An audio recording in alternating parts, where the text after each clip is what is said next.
Hey YouTube, it's Atticus and welcome back, guys. I decided to go ahead and try to do another video just to try to get my mind off stuff. I'm really excited to bring you guys a Bretonia game. So yeah, I don't really play them a lot. And yeah, this is versus the followers of Naggash. So that was kind of cool. I've been on this whole thing of playing like the sub-factions lately.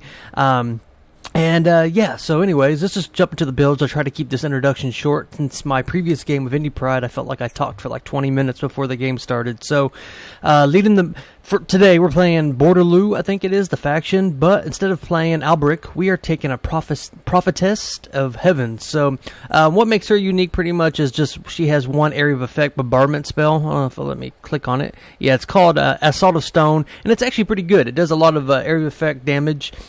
And it's probably the size of like maybe half of a unit. So I mean, you can do some good damage with it.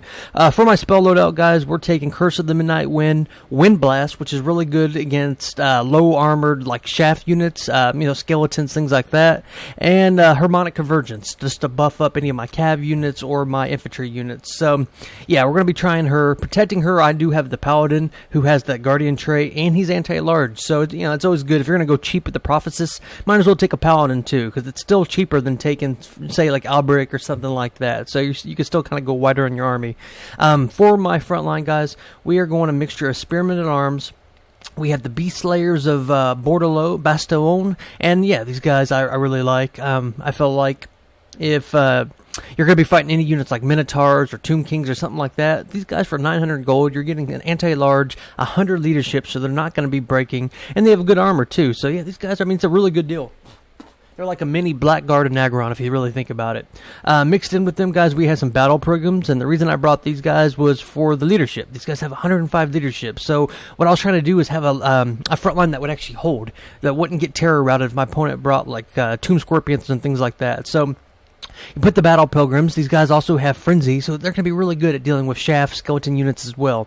Mixed in, we do have a Grail Relique, which will give me that leadership buff, and it gives you immunity to psychology. So if you're ever fighting a terror-causing unit or terror-causing army, bring the Grail Relique. You get that icon of devotion, and immunity to psychology is really big, especially with a faction that has really low leadership. So that's my front line, guys, and you can see I have another spear here on the right flank. So in the back, we have a secondary unit of Spearmen at Arms. These guys are just going to be trying to protect my battle programs, so something charges through. These guys could apply a little bit of pressure. And we have one unit of Peasant Bowmen fire arrows. And yeah, of course, fire is the best way to go against Tomb Kings, because a lot of them do have a weakness to fire. So for my Cav contingent, guys, we do have one unit of Questing Knights. I just wanted to see what these guys could do in the Tomb King matchups. They don't have the anti-large, but I was hoping that they could get through Ushoptis and things like that with their armor piercing, and I was hoping that maybe they'd be able to fight a little bit more effectively against Tomb Guards and things like that. I wouldn't have to cycle charge him. I could just kind of leave him in combat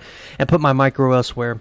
Over on this side, guys, we do have one unit of Grail Guardians. So I was really on the theme of trying something different. I didn't take Grail Knights. I didn't take much anti-large. I wanted something a little bit tankier, and the reason I did that is because I'm going to be using Harmonic Convergence on these guys. And with their already beastie stats of 35, 56, you put Harmonic Convergence on these guys, and they're just going to be unstoppable. So and they have magic damage, which will be good against any material units that the followers in the Naggash might have brought. So that was another part of my thinking. But the real cool niche killer of my army is going to be the Green Knight here, kind of vanguarded. So yeah, I wanted to try him. Now it's kind of risky because if there's any ethereal units, he'll take damage. But on the same token, if he doesn't, yeah, I'm going to have a really powerful. He has like what 90% physical resistance. Let's see if it'll let me click on him. 75. So yeah, that's really pretty brutal. 430 weapon strength, armor piercing, causes terror, which won't be too helpful in this matchup, but still, he's going to be trying to snipe down Archon and things like that. Then we have one mounted yeoman just to deal with carrions, which your opponent will always bring to try to shoot down your archers. So that's my build, guys. Really cool army. I haven't really tried this one before, and we're going to see how it goes. So for my opponent, we are fighting Archon.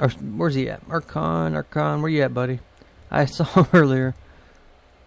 Oh, maybe not Archon. I don't know what I'm talking about. I'm getting games mixed up, guys. We're fighting the Tomb King up on his construct right here. So 490 weapon strength. He's going to have a lot of good mobility just to crush through my peasants. And yeah, the The Tomb King up on that construct there is a really good pick against Bretonia because, yeah, I mean, you're going to have free reign through the infantry. You could just push right through and get into the archers, shut them down. He's very fast, and he's not too bad of a combatant versus like cavalry. Maybe not things of anti-large, but besides that, he could do really good against questing knights and things like that. For the front line, though, my opponent has a very scary Ushabti corps, so this is going to be really scary. You can see that he has 1, 2, 3 units of Ushabti great bows, and then he has 2 units of Ushabti. So these guys are going to be a powerhouse. I'm really glad that I brought things of the high leadership and that Grail Relique. So he also does have another Ushabti here in the back, and then he has a secondary line of skeleton spearmen, so trying to probably bog down my cav and things like that. And last but not least, guys, we do have a Tomb Prince, so he's probably going to be just bodyguarding his Tomb King, trying to keep him alive. So, and then obviously the 2 carrying in the back to try to get into my archers. So let's go ahead and jump into it, guys, and see how this goes. So right off the bat, as the Paladin's going to say to Diablo. That's a Diablo 2 reference. Yeah, we're just going to start moving up here, guys. You can see that I was trying to do a little damage to my mounted yeoman, trying to shoot into these carrion. He is going to kind of fly over this land structure here. And yeah, so my yeomen are obviously going to have to kind of go around. I am going to be really patient. I'm going to be sending the Green Knight over here on the right side, the Questing Knights over on this left side, and yeah, we're just going to start moving up our armies. I'm being patient with the Grail Guardian. You don't want to go charging ahead because he has 3 units of Ushabtis. You can see I'm going to get a really powerful wind blast right here, and he was kind of moving, but we still did like an 1/8 of his damage, so that's not bad for 4 winds of magic. You can see his Ushabti are going to start charging ahead. It looks like he is going to try to get into the Battle Pilgrims. And yeah, see if he hopefully will get into the Beast Slayers. So it's going to be kind of a half battle. You can see that the fire arrows are going to come charging, and here comes, the Ushabti into these Battle Pilgrims, and yeah, they're going to shred through those guys pretty quickly.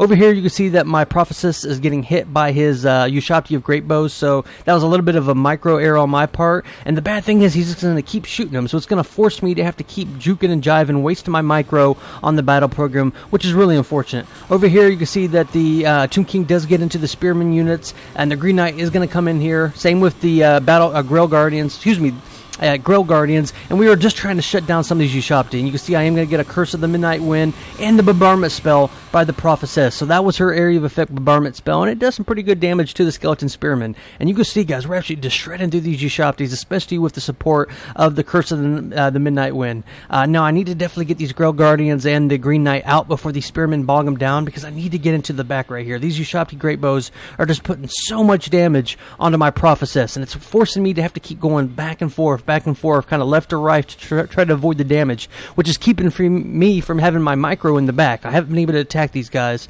Now, I do have these Questing Knights, and eventually I will send them into the back. I had kind of forgot about them for a moment as I was trying to dodge his attacks. You will see that these Carrion do dive in on my archers, and I'm forced to land the Paladin. Now, it's probably not the best usage of the Paladin, but I was kind of overreacting. I thought that the Paladin might be able to break these guys pretty quickly, get them into crumbling, and then I'd be able to start shooting again.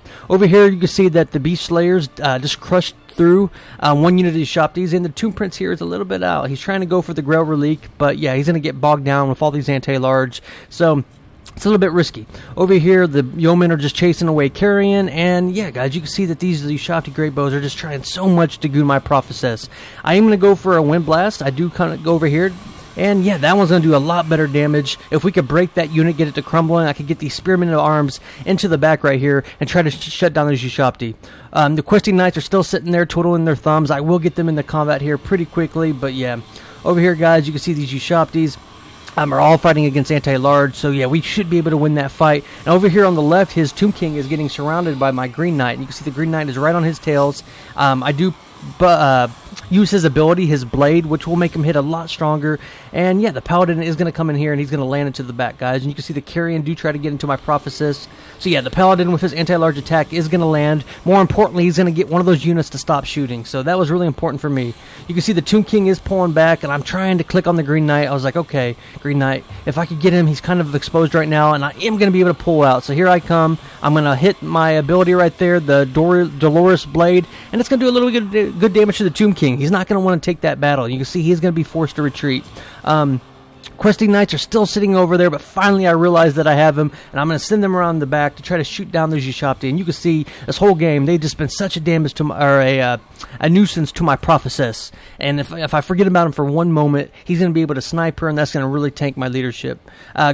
The Tomb King, with his really good mobility, is going to try to juke and jive the Green Knight. He's going to be able to dodge him, try to get me bogged down into my units, which is unfortunate. The Green Knight is a hero assassin pretty much, so I definitely want him trying to shoot down the Tomb King. But here in the infantry fight, guys, we are looking really strong. The battle programs have not broken with their 100-something leadership. The anti-large of the Beast Slayers and things like that have destroyed all his Ushopti front core, and his Skeleton Spearmen are crumbling. So yeah, once we break that front line, we'll be able to get into his his archery units, and that should really help us. You can see the Paladin is doing pretty good. He's taking out a few models, but he's taking a lot of damage as well. But I just wanted to keep that unit from shooting. That's more important for me right now. And you can see we have another Ushopti getting ready to crumble, and that's going to free up my Grail Guardians. And these guys will have the mass to stop the Tomb King from being able to rampage through my lines and things like that. You can see the Prophetess is...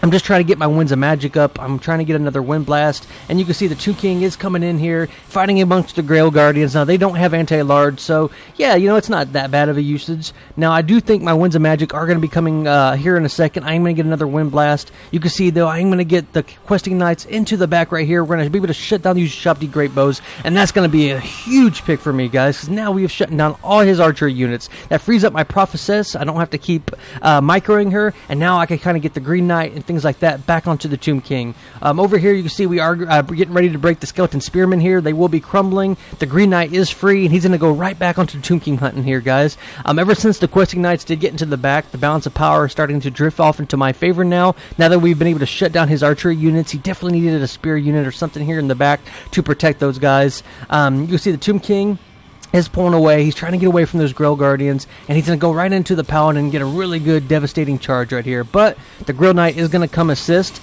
and yeah, that's a fight the Tomb King does not want, and you can see that we are going to free up these Spearmen of Arms, and these guys will be able to get here into these Ushoptis and come support as well. I do believe this is the Wind Blast right here, guys, so we will watch and see if this is when it happens, so... maybe not. Maybe I'm thinking of a different moment. So, you can see my opponent is going to get a Ushopti summon, the bound summon, but yeah, he has the Beast Slayers here. You can see the Blade of Setep is going to be casted on these guys, which is going to lower their physical resistance and their armor, and that's from the Tomb Prince. That's one of his abilities. So, yeah, he's kind of in a tough position, because he's trying to fight anti-large units with constructs, and it's just not really going to work, you know what I mean? All your shaft units aren't going to survive long enough for you to be able to deal with the constructs. Here in the back, guys, things are looking really good for us. You can see we've just totally collapsed on his Ushoptis and units like that. The Tomb King does get off a leadership buff, trying to keep things alive, but yeah, balance of power is just more and more pushing in my favor. You can see the Grail Guardians are going to collapse here into the back. We're just trying to keep the Tomb Kings from being able to push away, and yeah, you can see the Tomb Prince is going to get a nice charge into the Spearman units right in the back. And yeah, I mean, but he has to be careful. There is some anti-large there. And at this point, my Prophetess, I don't know if I'm saying that right, has pretty much used all her Winds of Magic. So there isn't really much I could do. You can see at this point, all he has left is constructs and one little spear units. And it's just going to be a matter of time. You can see the Tomb King is starting to... use his Tomb Strike, which gives him some terror-causing things, which is good. He does break the Paladin, so he does have a little bit of fight in him, but yeah, over here on the left flank, we do break all his units, and we're just collapsing right here, and yeah, all his units are going to start crumbling. You see these Ushoptis are crumbling. You can see that the Tomb King right here is about half health, and yeah, that's just going to be army losses and a win for Bordeleaux, Bretonia. So, really cool game, guys. I think the backline pressure really paid off for us, and I was really pleased with the Green Knight. You can see him over here just fighting amongst this Tomb King, and yeah, very thematic. You can see he's trying to get a leadership. He's trying to get one more hit, but that is GG for my opponent. So let's go ahead and look at the in-screen breakdown, guys, and talk about some of the keys for my success. And, yeah, I mean, there was a lot of keys for success in that game. Good game to my opponent, Stadio, for putting all that pressure onto my Lord. I mean, that whole game... those Ushoptis were just shooting at her, and it was forcing me to have to keep, you know, like I said, wasted micro, which made me forget about my Questing Knights. If I wouldn't have remembered I had those Questing Knights and sent them into the back to shut down his Ushopti Great Bows, he might have been able to pull off that win. One of the big keys for my success in this game, though, was the leadership. doing these battle pilgrims and the grilled leek, because that kept all these Ushoptis from just crushing my leadership. The beast slayers did really good. They were able to fight the constructs. We were able to break them pretty effectively. Grilled guardians gave me mass. He would kind of keep the Tomb King from being able to just rampage through my lines, to kind of lock down things. With the harmonic convergence, which I didn't show in this game, but I did cast on them, made them just really big beast. The Green Knight was really good at fighting the Tomb King. You can see the Tomb King was forced to have to run away every time the Tomb King or the Green Knight was on his tail. And the Paladin did his job. He was able to shut down one of the Ushoptis, and things just kind of worked really good, guys. So I hope you enjoyed that one. Good game to Sadio, and it's kind of cool using the prophetess. I can never say that right. So all right, guys, it's Atticus, and I'll see you on the next one. Bye bye now.